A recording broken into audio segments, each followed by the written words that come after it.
Let me tell you a little story about coolant, or rather, the problems with it. On the Peugeot 308 in the T9 body with a 1.6 HDI diesel engine code DV6FC.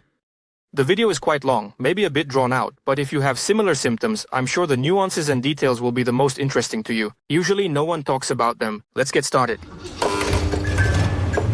So, a brief backstory. I already have a video on this topic on my channel, and I highly recommend watching it if you haven't seen it yet, so you can have all the information before continuing to watch. Just so you know, as always, all the links are in the description. Let's continue. For those who haven't watched the first video, a long time ago, when I bought the car, I immediately noticed that the coolant level was fluctuating. What does that mean? For example, in the morning it might be at the minimum mark, and by the evening it's at the maximum mark. Then, for example, you go on a long trip, and for almost the entire journey, the level is normal.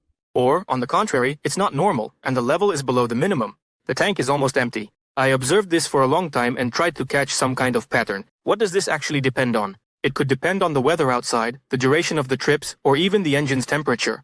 And here's what I've managed to figure out after nearly 4 years of use and about 50,000 kilometers driven. Actually, it's a little less, but for the sake of simplicity. So, there's no pattern at all. The fluid level behaves however it wants. With one small caveat: if the car sits and cools down, when you open the filler cap, first of all, you'll hear a characteristic sound because of the pressure in the system, and secondly, the fluid level will rise. Actually, it varies in magnitude, but generally, on average, it changes quite significantly. Let's say, if it was at the minimum, you open the cap and it becomes maximum. We've sorted that out. And I'll immediately answer everyone who thinks that the heater or thermostat is leaking. It goes into the exhaust system. No, one way or another, over the course of a day or a week, the level returns to normal. The system is sealed, and we are smoothly approaching the most interesting part. Basically, what happened is that after I drove 50,000 kilometers, the car didn't complain, and it didn't show any errors. This is considering that one summer there was actually an abnormal heat, about plus 35 degrees, and nothing happened. I drove the car during that time, and nothing overheated. Everything is fine? Well, okay, let's go back to 2024. It's winter, and it's minus 2 degrees outside. My family and I decided to travel a bit, but on the way, the car showed an error, overheating of the engine. Immediately stopped the car, so I did just that. I pulled over to the side, turned off the engine, and my expansion tank was not just full. And antifreeze is just pouring out from the top. Interesting story. First of all, of course, following safety precautions, I slightly opened the cap to reduce the pressure in the system a bit, since I've already heard about the non-working valves in the caps, and I really didn't want anything in the system to burst. Alright, I waited for the car to cool down a bit. I diagnosed it using the FAP program. I cleared the error and slowly drove off. And what do you think happened? That's right. Naturally, the situation almost repeated itself. Actually, I had already seen the exact temperature readings, so I just quietly drove home, without overheating the engine. And as a bonus, the heater stopped working. To be more specific, only cold air was blowing in from outside. And I'll give you a little hint that just before it started boiling, right before the error popped up and the car started acting up, the heater also stopped working. Only cold air was blowing. I was driving on the highway at around 90 km/h, about half a minute, and the car overheated. Well, you never know. It might be useful to someone. Alright, I got home, bought a new cover, installed it, and drove around for a few days. So everything's fine now, nothing's overheating, and definitely not boiling. So I recommend everyone to get one of these caps just in case. It doesn't cost much. The number is on your screen. That's all I have for today. Don't forget to subscribe. Thank you all for watching, and goodbye. I would say, if this were the end of the story, but unfortunately, this is just the beginning. What happened next? A few days later, the situation repeated itself. I'm driving through the city, and my heater has stopped working. It's blowing cold. I immediately connect the FAB and check the temperature. I'll give you a hint again. The regular temperature gauge, the one on the dashboard, really distorts the data. It's a complete turnaround. The temperature difference sometimes reached up to 20 degrees. With what's on the dashboard and what's actually happening, that's a lot. This is the FAB program. I still trust it more, especially in this situation. So, that day I didn't have time to boil over. But I realized that the problem isn't with the expansion tank cap. Alright. Logically, if there's a situation where the fluid level is rising and the heater is blowing cold air, it means the heater is getting airlocked. That's why it's blowing cold. And there's a temperature sensor in the thermostat that should show the temperature of the fluid. But in it, there's either air or partially air mixed with the coolant. And that's why it doesn't work correctly. And overall, he's not feeling well and he doesn't like it. And the temperatures of the air and the fluid in the engine, all else being equal, are a bit different. Alright, let's say, where's the air coming from? If the system is sealed, it's all very simple. Exhaust gases. And where would the exhaust gases come from? That's right, a crack in the cylinder block. The working version, while not very pleasant for the owner, is becoming more and more interesting for you as viewers. There's a simple test that people use. If there are gases in the antifreeze, you can see them. It's really simple. We take a regular condom, put it on instead of the expansion tank cap, start the car, and wait. If there are gases, you'll find out very soon. Because it will inflate.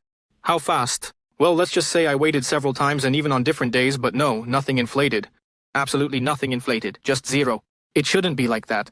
In the video, on the internet, if you have gases, then everything inflates very quickly. And if you also rev the engine, it happens, right before your eyes. Well, apparently that's not our case. So what was that then? It's unclear. I have a smart buddy. Maxim, hi. We took a laptop, connected everything, and picked similar weather. Well, do you remember the first time I overheated on the highway? -2. And I drove out onto the exact same highway. And I tried to overheat, again. But you know, we didn't succeed at all. I tried a second time.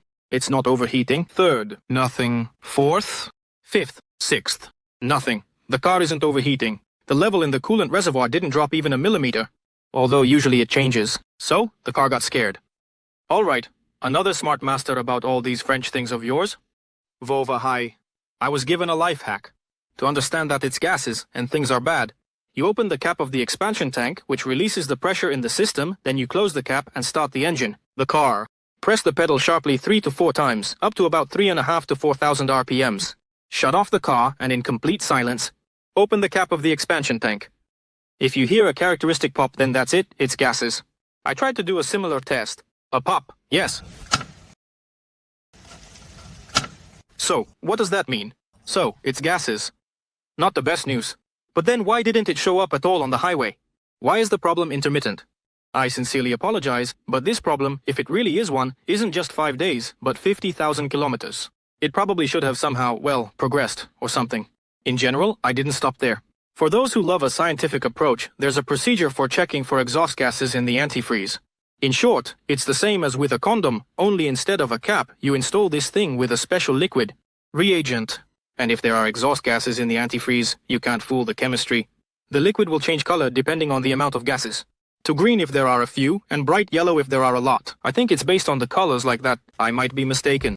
We tortured the car, tortured it, stepped on the gas, didn't step on the gas, in every possible way. With God's help, after about 40 minutes, we managed to determine that there are gases, even if in a negligible amount. I and 2 mechanics, squinting our eyes, decided that the color of the liquid had changed a little. Yeah, it really changed, but you had to look closely to notice it. In 40 minutes, it barely darkened. Again, I seem to have found the problem, but it was expressed so vaguely. And I was warned that even chemistry will not necessarily show gases. Some people do get results, but not on the first try. Alright, the procedure cost 40 Belarusian rubles, or about $13. From the good news, the mechanics at this service didn't condemn the engine. I was told it was the engine, but they condemned the EGR heat exchanger.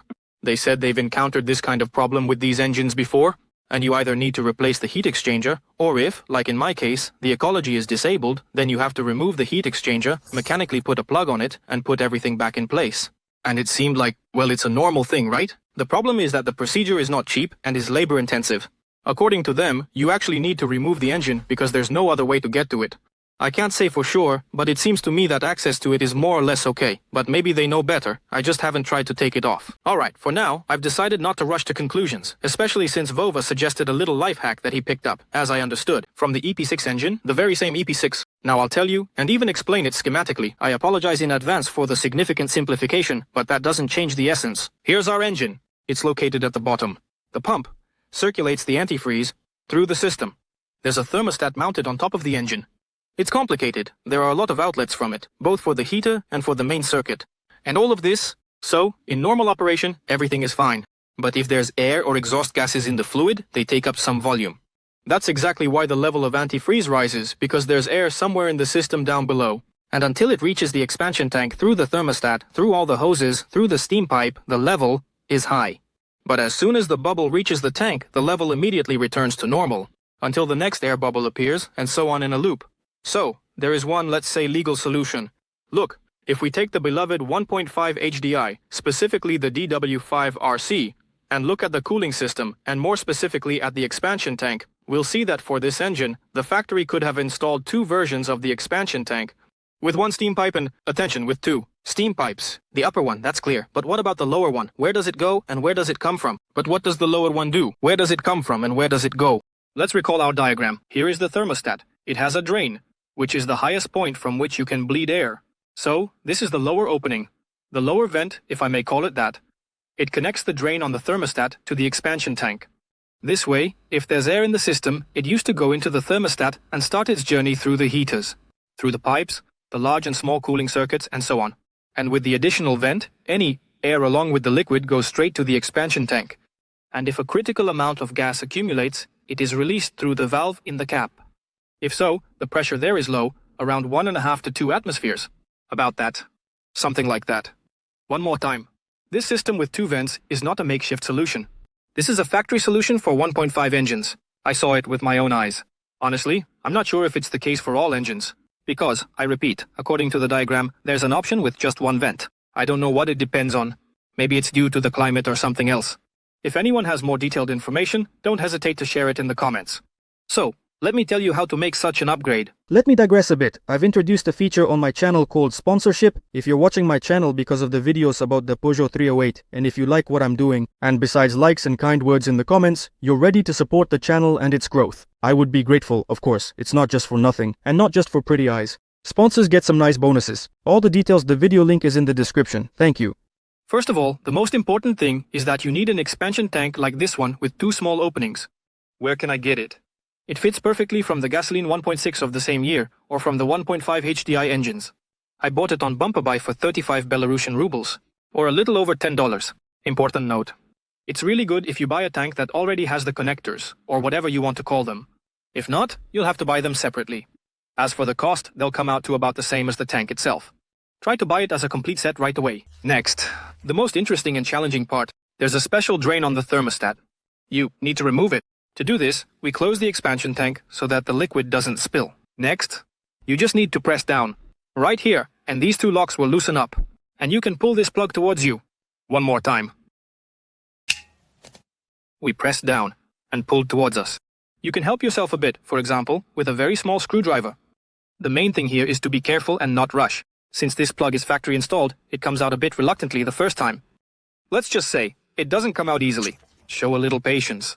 When you remove this plug, you'll see a regular standard connector. Absolutely the same as on the expansion tank. That's exactly why I recommended buying the tank with the same fittings right away. Next, we put the fitting on the thermostat and attach the pre-purchased hose.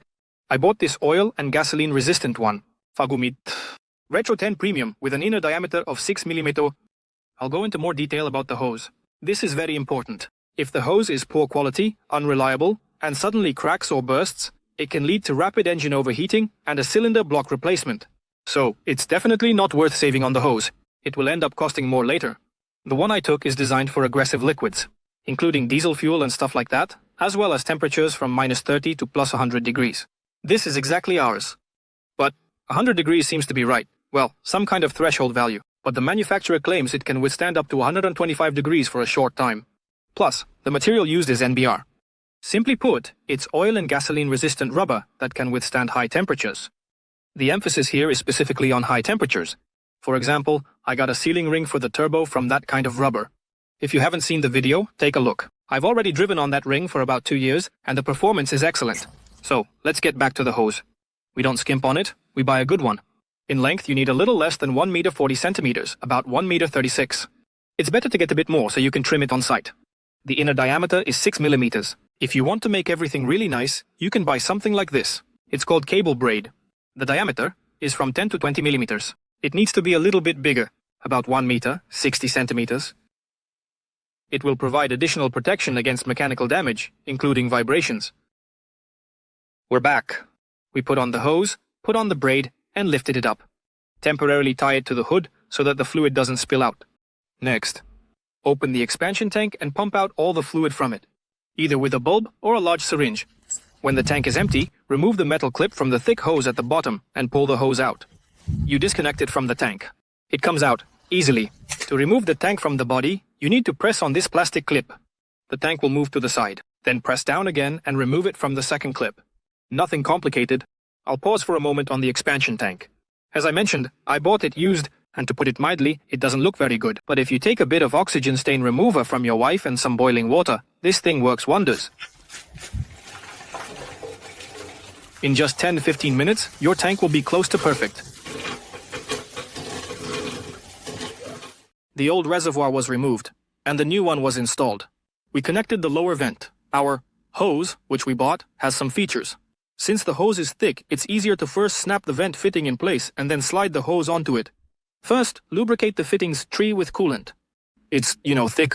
The hose will fit better. No clamps are needed on the hose itself. It holds so tightly that when I needed to remove it, I had to cut it off with a knife. It sits on the tree too tightly and securely. Removing it is, practically impossible. I felt like I was more likely to break the plastic clip than pull the hose off. Therefore, there is definitely no need to worry about the hose coming off during work. And lastly, as for the pressure, this hose can withstand just under 10 atmospheres.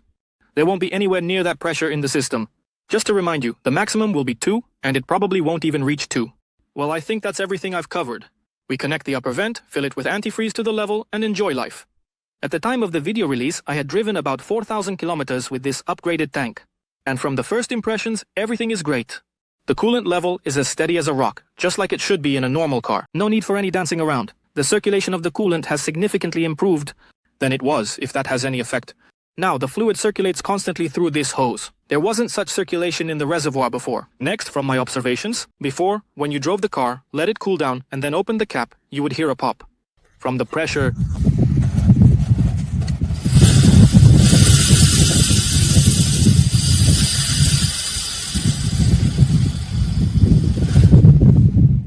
now, with the second hose, if you repeat this action, there is still some residual pressure, but it's significantly less than before, let's say about 2 or even 3 times less.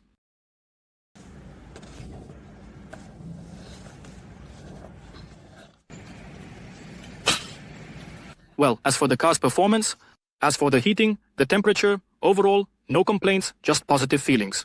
Let's see what happens next. I have more to add, but I think I'll save it for next time and the next video, as this has already gone on a bit long. Here's a reason for you to subscribe so you don't miss out. Well, and now for sure, thanks for watching, good luck on the roads, and goodbye everyone.